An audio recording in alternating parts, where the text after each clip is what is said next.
Annyeonghaseyo teman-teman, ini MPK untuk kamu. Hari ini saya mau cerita tentang daging babi, history di Korea. Kata daging dalam bahasa Korea adalah gogi. Antara gogi di Korea paling terkenal daging sapi, ayam, dan babi. Tetapi biasanya harga daging sapi lebih mahal daripada babi di Korea. Jadi orang Korea suka daging babi. Kalau daging babi di Korea ada banyak cara masak.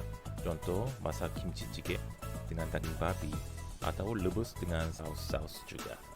Antara ini orang Korea paling suka bakar daging babi saja. Itu namanya samgyeopsal karena saat workshop universitas sampai 회식 di perusahaan tetap makan samgyeopsal dengan soju. Jadi kita panggil itu soul food. Tidak begitu lama orang Korea menikmati samgyeopsal dan istilah samgyeopsal juga baru muncul di salah satu buku Korea tahun 1930. Terus awal dinasti Joseon, kebanyakan orang Korea tidak begitu sering makan daging babi. Tentang ini ada satu episode juga. Zaman Joseon itu, satu PNS pergi ke Cina dan Raja Cina bilang karena orang Joseon tidak menikmati daging babi, jadi harus menyediakan daging domba dan sapi. Waktu itu emang produksi daging sapi lebih banyak daripada daging babi.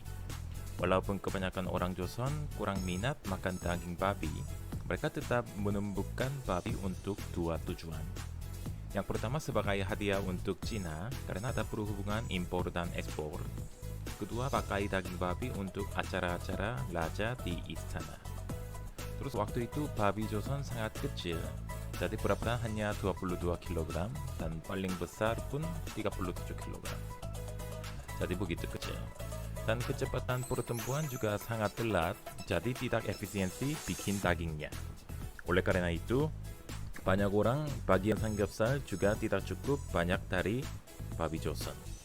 Tetapi, akhir masa Joseon tahun 1885, antara Joseon dan Amerika baru ada penandatangan kontrak perdagangan, jadi Joseon mulai impor babi. Setelah itu, akhirnya tahun 1930, daging babi ini sudah mulai distribusi di seluruh Joseon.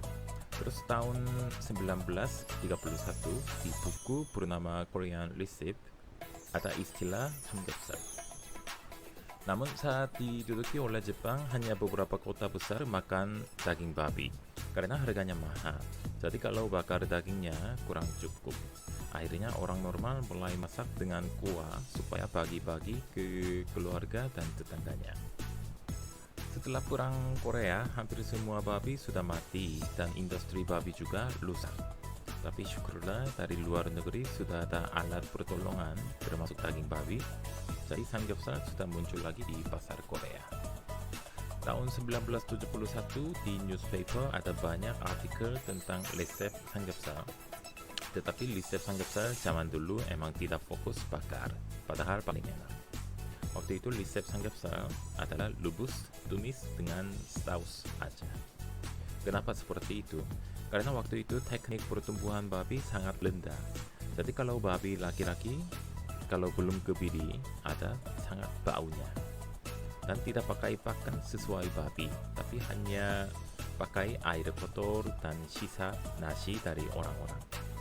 Karena itu kalau bakar daging babi tanpa saus, tetap ada baunya. Jadi dari zaman dulu, kebanyakan resep samgyeopsal adalah rebus dengan saus dan bawang putih, ginger gitu. Akhirnya semakin waktu jalan, industri peternakan babi juga bagus. Jadi ada bentuk perusahaan untuk tumbuh babi, mulai dari Samsung. Tahun 1970-an, Korea mulai ekspor daging babi ke Jepang. Jadi supaya rasa dan kualitas lebih bagus, di Korea sudah menerapkan teknik baik. Contoh, kebiri dan beri makan pakan tumbuhan juga. Jadi sekarang samgyeopsal adalah makanan terkenal di Korea. Saya emang tidak bisa rekomendasi ke teman-teman muslim, tapi harapan saya pengetahuan ini berguna untuk kalian. Terima kasih, happy weekend.